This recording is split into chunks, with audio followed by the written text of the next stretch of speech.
चलिए आगे बात करते हैं। जैविक खाद प्राप्त होता है तो ये अनुपूरक व्यवसाय है, ठीक है। पर्वतीय क्षेत्रों में पर्यावरण क्षरण से भेड़ पालन प्रभावित हुआ है। भेड़ों के लिए घास पर्याप्त नहीं मिल पाता तो भेड़ पालन तो प्रभावित हो गई, इसलिए एक और दो दोनों सही हैं इसके। दूसरा है आपका नैनी सैनी हवाई अड्डा, पंतनगर हवाई अड्डा, चिन्नौली सैंड गोचर हवाई अड्डा। गोचर हवाई अड्डा कहाँ से है? आपका चमोली में है।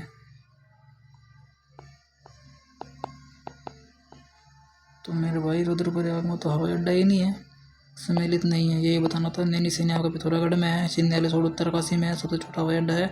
और पंतनगर आपका उधम सिंह नगर में है सबसे। और फिर आपका जोलीग्रांट हवाई अड्डा कहाँ से है? आपका देहरादून में है। अस्कोट वन्य जीव अभयारण्य कहाँ पड़ेगा? नंदौर पड़ेगा आपका नैनीताल में। गोविंद पड़ेगा आपका उत्तरकाशी में। बिनसर पड़ेगा आपका अल्मोड़ा में। अस्कोट पड़ेगा आपका पिथौरागढ़ में। अस्कोट ए का 4, बी का 3, सी का 1, ठीक है। उत्तराखंड जलवायु परिवर्तन के प्रभाव के प्रति अत्यधिक संवेदनशील है, सही बताना है, ठीक है। उत्तराखंड जलवायु परिवर्तन के कारण जल संकट उत्पन्न हो रहा है और जैव विविधता का ह्रास हो रहा है। जल संकट उत्पन्न कैसे हो रहा है?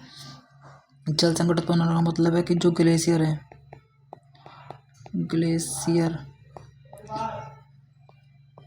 पिघल रहे हैं, जल संकट उत्पन्न होगा।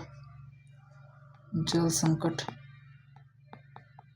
जब जल संकट बढ़ेगा तो जैव विविधता ह्रास होगा, ठीक है। तो इसलिए दोनों सही है।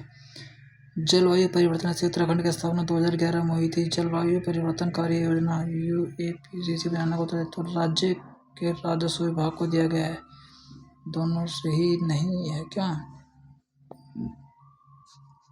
सर्वाधिक कृषि भूमि कहाँ पर है? आपको उधम सिंह नगर में है क्या? फिर आपका दूसरे नंबर पर देहरादून हरिद्वार आ जाएगा।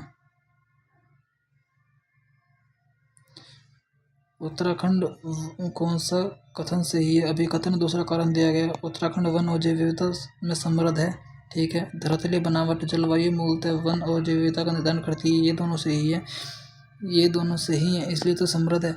जब कहीं से पहाड़, कहीं से पहाड़ है, कहीं आपका ठंडे प्रदेश हैं, ऊंचाई बढ़ने के साथ साथ जलवायु में परिवर्तन आ गया जो जैव विविधता को निर्धारित करती है, तो इसलिए तो जैव विविधता जड़ी बूटी से उत्तराखंड समृद्ध है। पश्चिम से पूर्व की बात करनी, यमुना नदी सबसे पश्चिम में है, यमुना नदी सबसे पश्चिम में है। गोरी, जिसके बाद भिलंगना, फिर अलकनंदा, फिर गोरी, ये सही है इसका। ये भू आकृति प्रदेशों का दक्षिण से उत्तर की ओर, दक्षिण से उत्तर दिशा की ओर प्रवाह कीजिए। दक्षिण से पूर्व, पश्चिम, उत्तर, दक्षिण, दक्षिण से उत्तर।